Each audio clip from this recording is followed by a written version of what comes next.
Welcome to O People of the Book YouTube channel.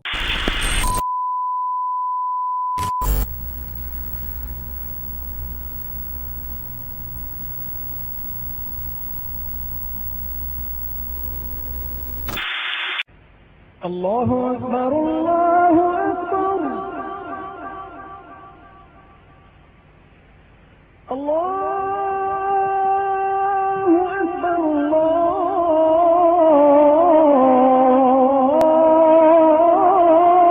أكبر أشهد أن لا إله إلا الله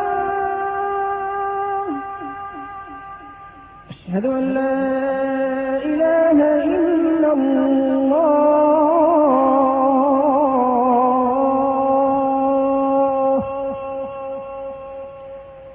أشهد أن محمدا رسول الله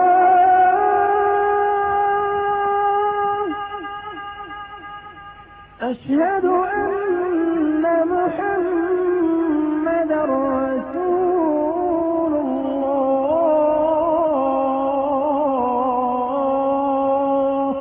Oh, people of the Book YouTube channel.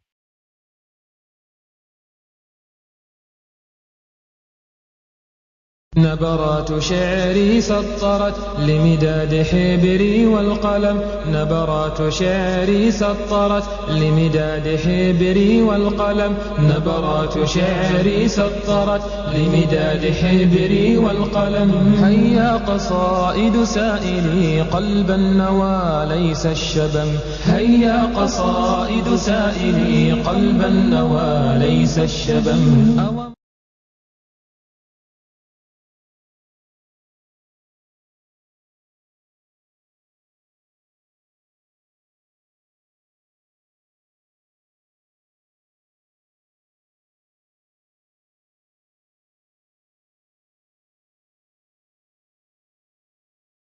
Isn't half a good husband better than nothing at all? A cry for the reinstatement of polygyny in some parts of the world. It might not seem like a good place to look for insights into how the financial crisis might play out in suburban Kent or rural Yorkshire. Sigrid Rousing, professor of collaborative anthropology at Cambridge University, says Central Asia and Russia have a lot to teach us. In the 1990s, Russia and Central Asia experienced huge economic change, which changed everything from your career to your bank account, she says. Polygamy is a part of that scene, and it had a huge impact on people's lives. We haven't had the dramatic change in the West yet. Humphrey has spent her career studying the Buryat people, who live north of the Mongolian border in Siberia, and she is the only one who studies anthropology on the edges of the former Soviet Union. The Russian population is falling and there are fewer men than women. The leader of the Liberal Democratic Party, Vladimir Zhirinovsky, claims that introducing polygamy will fill Mother Russia's cradles and provide husbands for 10 million lonely women. Polygamous marriage is a traditional practice in the former Islamic regions of Russia, which men argue will encourage them to take greater responsibility and help alleviate poverty. Humphrey thinks that this is a solution to contemporary social ills and that it is appearing outside Islamic regions. The man shortage in rural areas is worse than in urban areas. Rural women have different agendas when it comes to polygamy. Humphrey says that a lot of women live on collective farms, which are deep in the forest and miles away from the nearest town. Life can be very hard, and it can be very difficult to heat your home through log stove. Have running water and have inside sanitation is rare, and you can't drink water. If you are lucky, you can butcher animals yourself. Life can be hard for a woman on her own if you are looking after children. Humphrey's investigations have shown that women believe that half a good man is better than none. There are still some men who are running things, or doing ordinary laboring jobs, but there aren't very many of them. Women say legalizing polygamy would be a boon, as it would give them rights to a man's financial and physical support, legitimacy for their children, and rights to state benefits. The Russian parliament has turned down every proposal to legalize polygamy. It is too far for the urbanites of Moscow and St. Petersburg. Polygamous marriage is not legal in Mongolia. In Ulaanbaatar, the capital city, well-educated women are combining traditional and modern to create something that looks suspiciously like a form of polygamy. The first thing it starts with is the money. Successful families in the country are giving their daughters a good education instead of giving them traditional gifts. Their brothers have to leave school early to run the family business or manage the herds. The senior family of the bride's family are the clever ones. Humphrey says that the idea that women should be well educated is not new. In a country like Russia with a problem with alcoholism, there is an unbalanced ratio of educated women to men. They don't get married. They take a married man with a well-educated background who is also a secret lover. The children of the union are brought up by their mother and maternal family. It is accepted. Humphrey says that these women are among the elite of the society and are tremendously admired. They don't want to risk their independence if they were to marry a polygamous person. What does this mean for Russian and Central Asia marriages? Humphrey thinks that it's unlikely that polygamous marriage will ever be legal in Russia. Humphrey says that an insufficiency of men, educated women who want to realize themselves, rural women who want to protect themselves, all these things are going to give rise to arrangements like polygyny.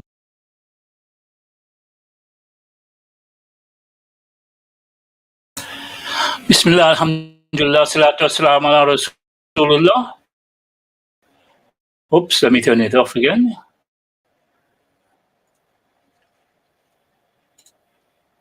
Where's that coming from? Okay, so sorry about that. Yeah, Bismillah, alhamdulillah, salatu wassalamu ala Rasulullah. I forgot to turn it off actually in the background. Yeah, I hope everybody's okay. We're back again with more people of the book and Brother Jamal, and here we go for the fifth session of From Monogamy to Polygamy. As I mentioned before, there was a book that I was doing. It's here, this one here. 1 second.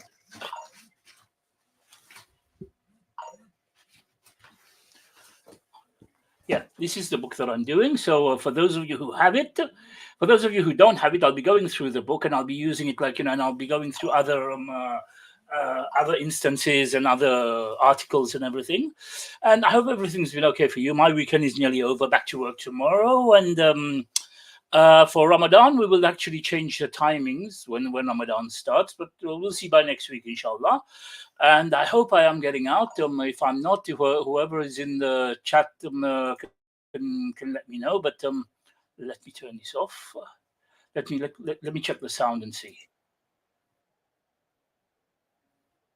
Yeah, I think it's it's going out. Yeah. So, or am I having problems with the sound? Let me see. Yeah. It's going on. Okay, fine. I'm good. So let's go. Let's start anyway. So for this session, we have more in store for you. Like I said to you, we'll be going through the book From Monogamy to Polygamy, and we'll be going through other instances in the meantime, to kind of tie up to it. Now, a lot of our sisters tend to think that polygyny is something like, weird and like, came from somewhere or whatever. They cannot bring it into their lives or whatever. We have books that have been written, okay? Books that have been written by the Christians themselves. And there is a website called theologyontheweb.org.uk. And there is an article on there written called Polygamy and the Church in Africa by somebody called Mutengi. Julius Mutengi, Polygamy and the Church in Africa, Biblical, Historical, Practical Perspectives. Now, either I've read this last week, I can't remember, but even if I have, it's good to go through it anyway, just for a recap. And it says polygamy has been a persistent problem in Africa for Christian missions, who brought the Gospels to the continent. Much has been written on this subject, as evidenced by the existing bibliography of this article. Though polygamy has been a decisive issue, I need to take this stuff down because don't need to listen if I'm on air or not. Okay. Yeah, so though polygamy has been a decisive issue, the early missionary societies were remarkable were remarkably united on the common approach to polygamy. Since polygamy is biblical, is the biblical ideal of marriage. Now, from the Christian point of view, they're already telling you that the polygamy is the biblical ideal of marriage. The pioneering missions raised the barrier to any polygamist being baptized and admitted to the church, into the church membership, though the mission already welcomed them into the body of Christ. Since independence, much new thinking has taken place. As a result, the unified approach to polygamy of the early day is giving way to modifications. Yeah. Dr. Mutengi interacts with literature available, tracing the factors which led to polygamy, which among the Africans, the biblical data on which churches base their theological beliefs, the various churches on polygamy, both past and present. Now, let me give you a definition here, right? I usually mention this, yeah? Definition. The term polygamy comes from Greek, two words, meaning many marriages. The word refers to a situation where a man has two wives, okay, where a man has two wives, technically known as polygyny. That's why I prefer to refer to it as polygyny and not polygamy, because when you take polygamy and everything, it involves what he mentions here. The term polyandry is used for marriage situation where a woman has more than one husband, which is obviously haram in Islam. Allah SWT has not permitted that for us. Polygamy is widespread in Africa, while polyandry is almost foreign phenomenon. Normally, polygamy exists in two forms, namely simultaneous polygamy and successive polygamy. The former refers to a situation where polygamist is living with and supporting two or more wives. This is Islamic at the moment. This point now where we're going, this agrees with Islam. Is living and supporting two or more wives and their children. The latter situation is where the husband takes another wife who, in addition to his previous wife or wives. Gradually, the man is no longer living with his previous wives and finally deserts him or her. Now, that is not permissible in Islam. You don't marry a wife and then desert her and go to another. This is why polygyny was made permissible. So you don't leave the wives. And I've come across several cases where actually the husband wants to marry a younger woman or whatever, and he leaves the wife. He leaves the first wife. He leaves the first wife and goes off and takes a younger wife and whatever, and leaves the first wife to fend for herself. Okay. Now let's read something very interesting. For those of you who claim that, especially Muslims, I don't understand why Muslims have such a problem with it when it was something that the Christians accepted, the Jews accepted. And the thing is, although their polygamy was messed up, women were like a possession, yeah, women were oppressed. In Islam, Allah has made rules and everything to it, rules and regulations and everything to it. Although Allah has brought the rules and regulations, you still find that there are Muslim women who are against it, as if it's something that's haram and illegal or whatever. These people in Africa and everything, they're actually accepting the twisted version of polygyny. That version that actually we wouldn't accept, because where the women is oppressed and everything, and you leave the woman and whatever, But the version that they should be accepting, our women in Islam are kind of turning their backs to that. Yeah, why? Because for them it's something that apparently oppresses women. Anyway, let's go. Let's carry on with this. Throughout history of the church, the issue of polygamy has been widely disputed among theologians. According to Hillman, 1975, Augustine endorsed polygyny. Okay, so Saint Augustine, who is a well-known church father, he endorsed polygamy. Although today the Christians are not polygamous, they've chopped and changed their books and everything. But we can see how what's her name, Augustine endorsed polygamy. He argued that polygamy was not wrong as long as its purpose was for multiplication of the race. Subhanallah, you know.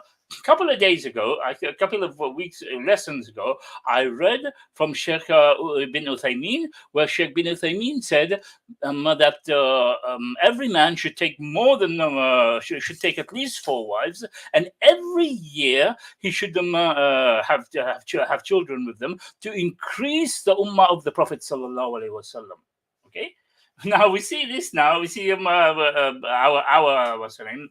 Our aim of polygyny, and you see that even what's his name now, Saint Augustine, he argued that there's nothing wrong with it. It was not wrong as long as the purpose was for the multiplication of the race. Augustine pointedly reasoned that polygamy was not contrary to the law of nature nor to the law of marriage itself. So how come now our own sisters, our own Muslim is thinking, oh, like, they don't want to accept it or whatever, and they're making big stories about it, and sometimes we're having fights. We have fights in these groups with these sisters who don't want to understand. They take polygamy as polygyny as something that weird and shouldn't be accepted or whatever. Okay, I blame some of the brothers, the way they administer it or whatever, but you don't blame polygyny. You blame the brothers. You blame those who are actually misappropriating it, not the actual what's the name itself, polygyny itself. We must understand that very, very clearly. Okay, and we can see that the church father is saying that it was not contrary to the law of nature nor to the law of marriage itself. Thomas Aquinas, for those of you who are watching, who had been in Christianity before, maybe reverts or whatever, will know Thomas Aquinas. He was a very big church father, so very well-known church father. He wrote a book called the Summa Theologica, yeah, which is a very, very big book, and they have all their theology and everything in there. Thomas Aquinas, like Augustine, argued that on the basis of natural law, polygamy was not prohibited. So how come now you see them all the time on social media or whatever, you see them firing at us, your prophet had more than one wife, your prophet had more than one wife. Yet you can see that Thomas Aquinas, like Augustine, he said, argued on the basis of natural law that polygamy was not prohibited. Aquinas therefore endorsed polygamy when he wrote, "A plurality of wives is said to be against the natural law of nature.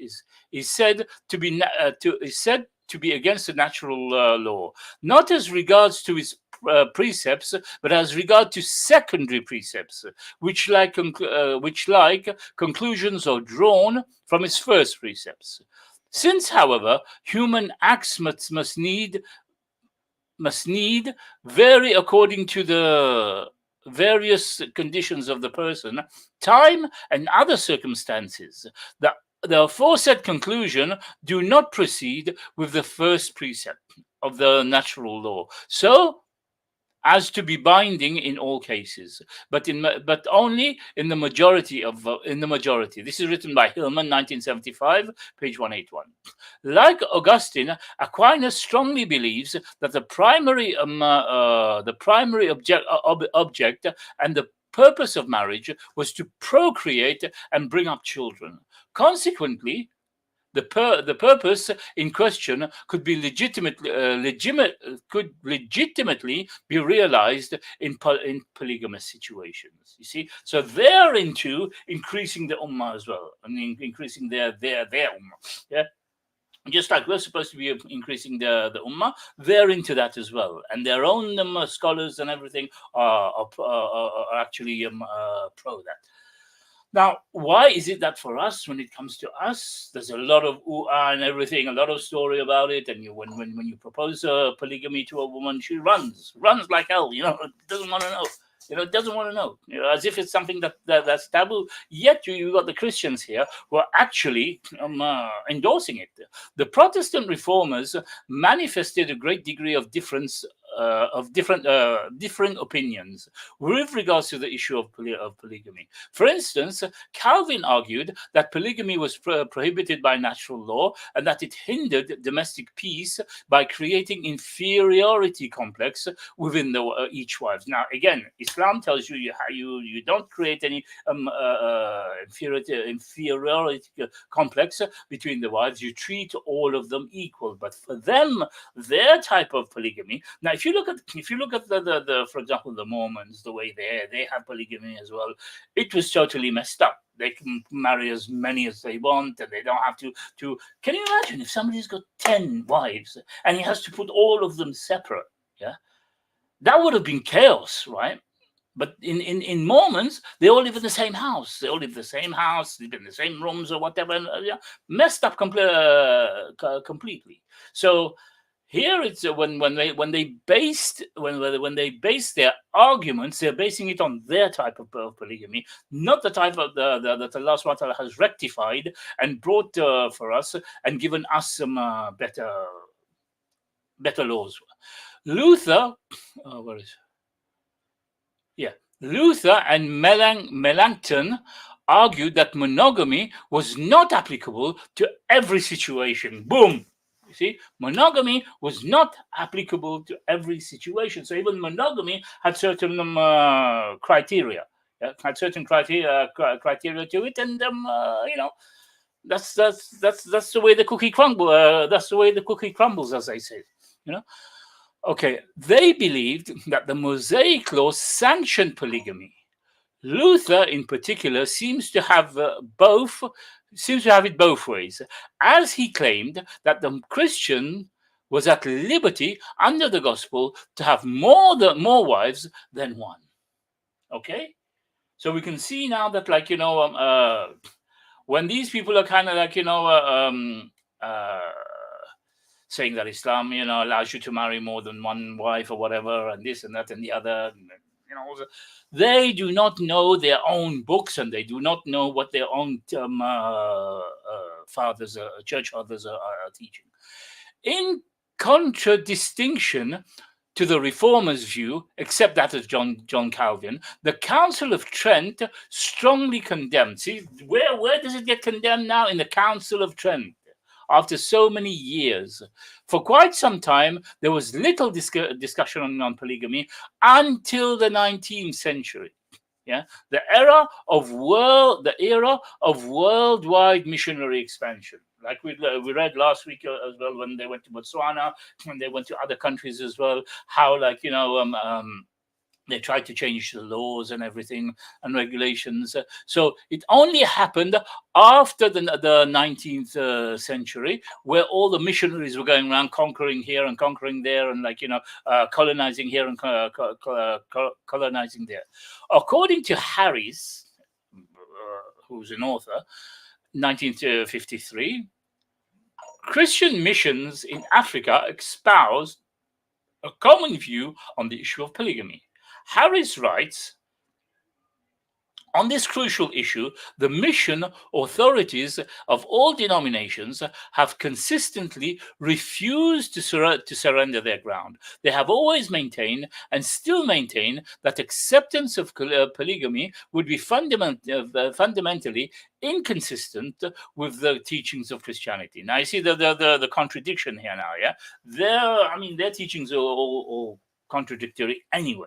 Yeah, all contradictory anyway. Yet now you see one side they're saying that they accepted it and whatever to increase their population, and yet on the other side they're saying no. They're saying they shouldn't. In attempt to enforce monogamy, various missions refused to accept polygamists and their families into the church. The treatment of polygamists differed from one mission to another. Some refused baptism to polygamists, while others baptized the wives and children and not the husbands. Okay? The missionary response to polygamy in Africa led to sharp reactions from Africans, and has given a detailed discussion with the phenomenon in question. Accordingly, conflicts of missions with polygamy had adverse consequences. For example, in one large Nigerian city, many Christians rejected Christianity after a pastor refused to baptize a rich polygamist. See? So their laws now are conflicting themselves and having problems with their people and everything because of that. Now, I'm trying to show you here now how polygyny was the actual norm. It's the actual norm. The people had accepted, and you find people had rejected Christianity because the pastor refused to baptize a polygamist. And yet today you have our people who are running away, don't want to know about it. Big fights are starting and everything, and big debates and all that. Yet these people were rejecting Christianity after a pastor refused to baptize a rich polygamist. Okay. Further, Barrett argues that in many parts of Africa, missions made a serious mistake by making hasty judgment on the thorny issue of polygamy. In order to avoid such blunder, missions should have allowed the indigenous Christian conscience to evolve on its own solution. So they kind of pushed it on them, and it was a mistake that they made. They should not have made that mistake of pushing monogamy on them. See, monogamy was not the ideal. Monogamy was not the actual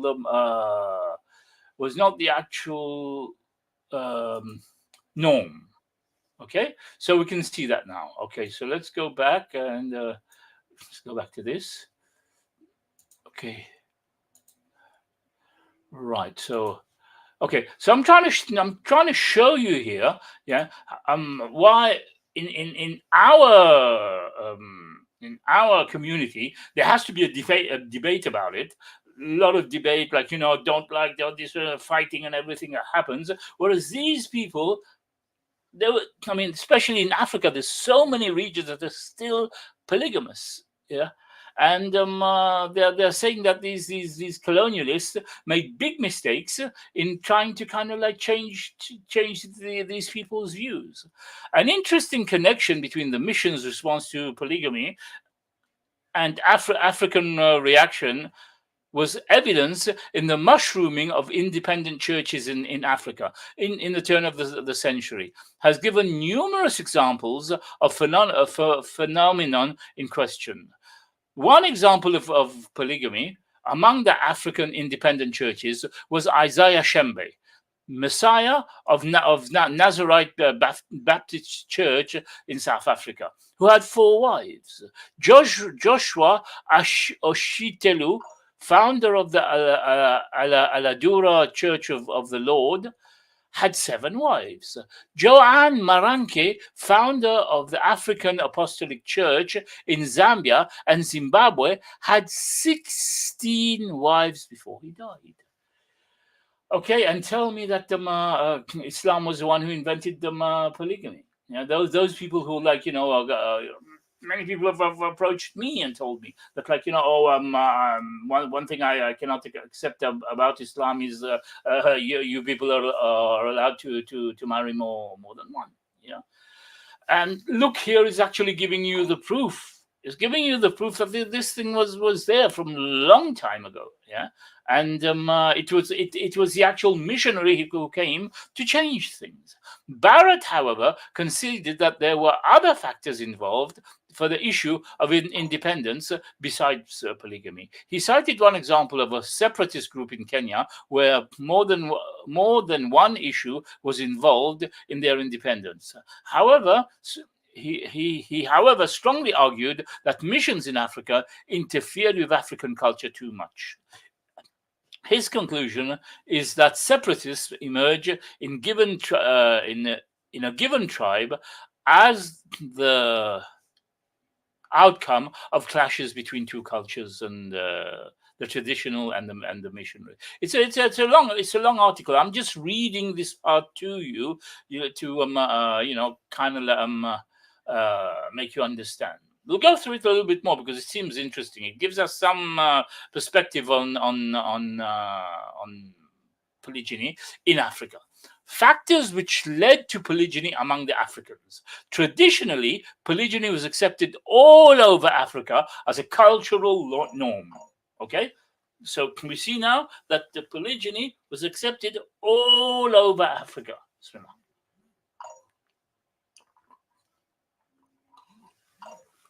And it's not me saying that. It's not me saying that. It's actually the book itself and written by an African himself. Okay.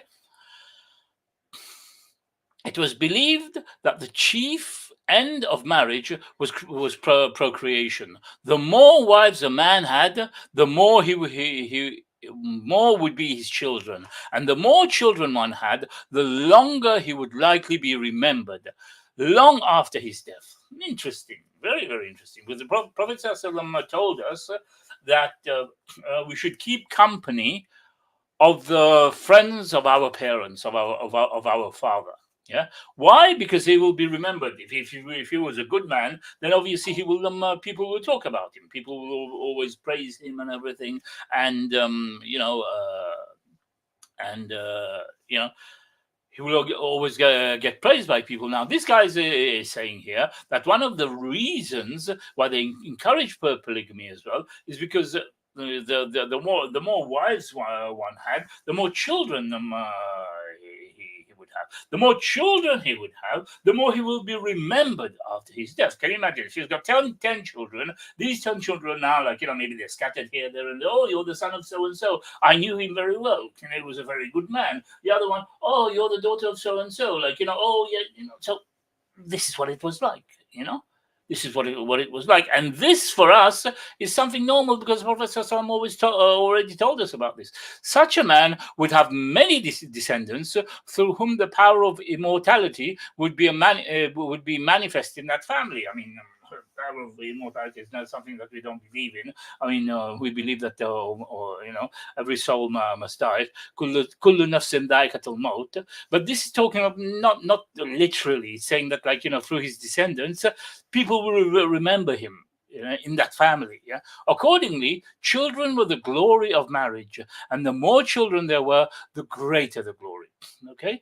In addition to the point that made above, scholars have isolated other factors which encourage polygyny among African men. First, polygyny is encouraged by failure to produce children, in which, in many cases, is thought to be the woman's fault. In such instances, a man decides to marry a second or third wife in order to remedy the situation. Now, Muslims have taken that as an excuse, okay, and added that to the reason why the reason a man can get another wife if his wife doesn't give birth. If there's something wrong with his wife. That's not from the Quran and Sunnah. That's not from the Quran and Sunnah. The Quran and Sunnah does not say that, if a woman doesn't give birth, then that allows a man to take another wife. Now, this is actually Christian belief. Whether she gives birth, whether she doesn't give birth, whichever way, the man takes him. He's been given the permission by Allah to take another wife. Okay, so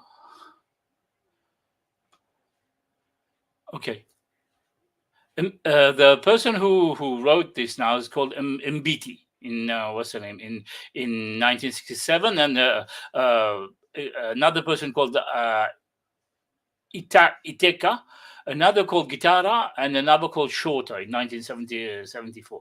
Now, they all wrote this.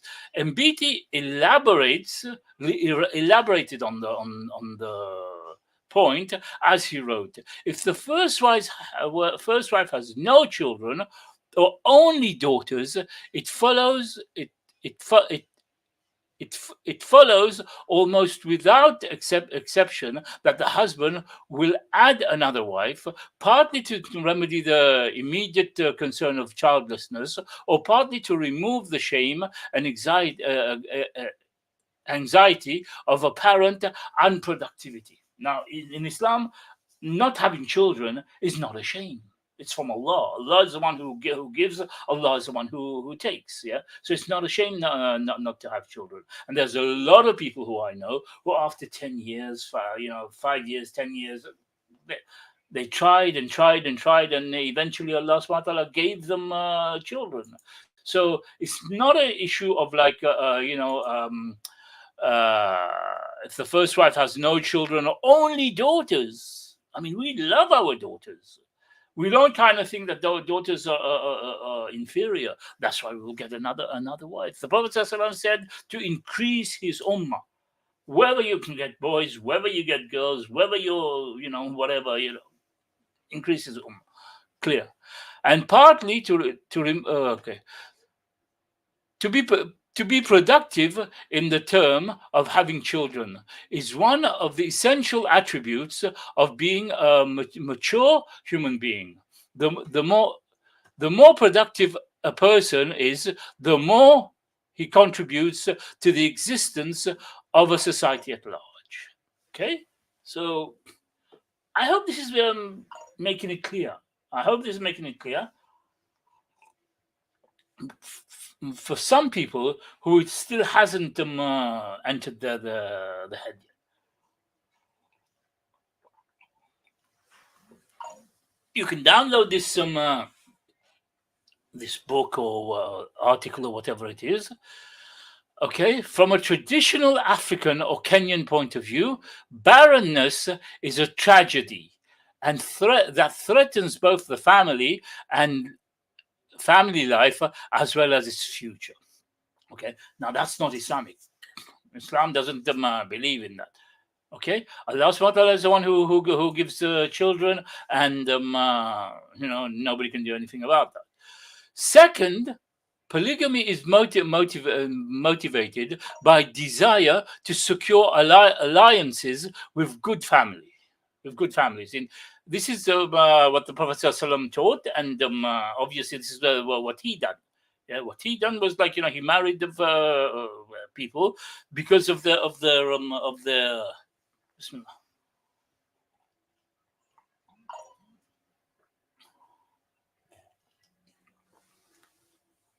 he married people because of their lineage. Yeah, he married people because of their families, and to make peace amongst them and everything.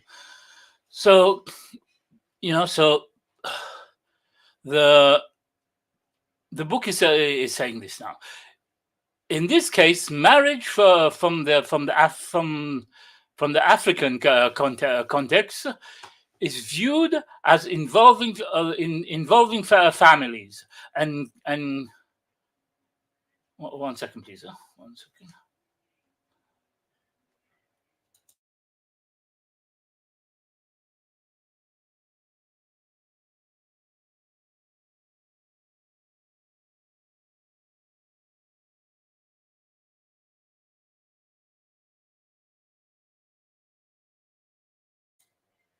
Yeah, sorry.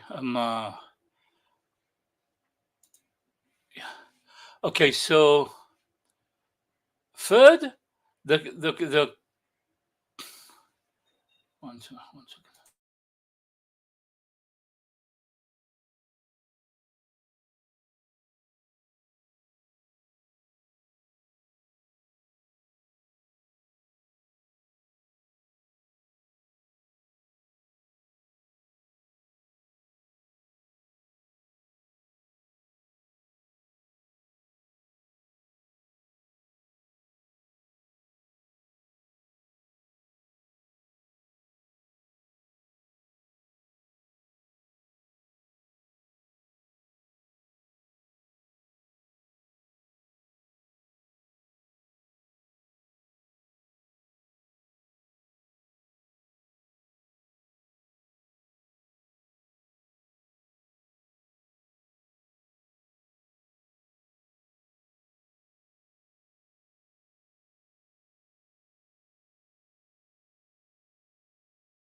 Assalamu alaikum. Sorry about that. Yeah. Third, the chronological age gap between men and ladies at the time of marriage has been noticed as a factor which encourages polygamy. Scholars have argued that in many parts of Africa, many men get married later in life, thus creating a pool of marry one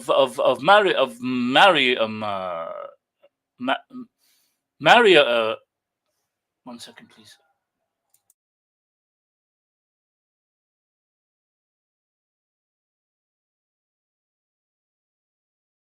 Yeah, that's creating a pool of marriable women. One should not, however, get the impression that the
Yeah, sorry about this. I had something to do. One should not, however, get the impression that the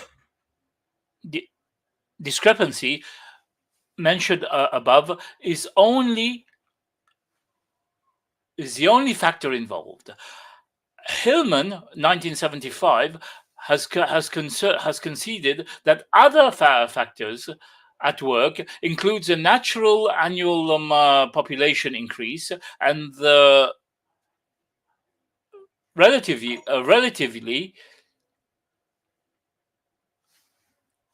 okay. Yeah. So then he wrote that women, as a rule, marry at an earlier age than men. So men in the younger age group are excluded from the marryable age. Further, if it is assume that the number of births is increasing from year to year, if a woman age 15 marry men 20, they marry men 5 years earlier than their own date of birth. But 5 years earlier, fewer births were occurring. A large difference between the age.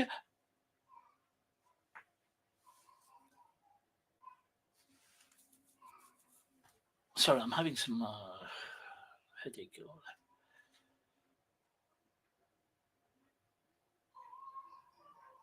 I think I'll have to carry on with this afterwards. I think I'll have to finish here. سبحان ربك رب العزة عما يصفون وسلام على المرسلين والحمد لله رب العالمين برحمتك يا أرحم الراحمين. We will continue lesson 5. Maybe I'll take over tomorrow and finish it off. I just had some or maybe I'll carry on later on and see. Because Sunday I just started having some headache and that's why I couldn't read and okay. Yeah, so I think I'll stop here. Subhana rabbika rabbil izzati amma yasifun wa salamun alal mursalin walhamdulillahi rabbil alamin. Assalamu alaikum wa rahmatullahi wa barakatuh.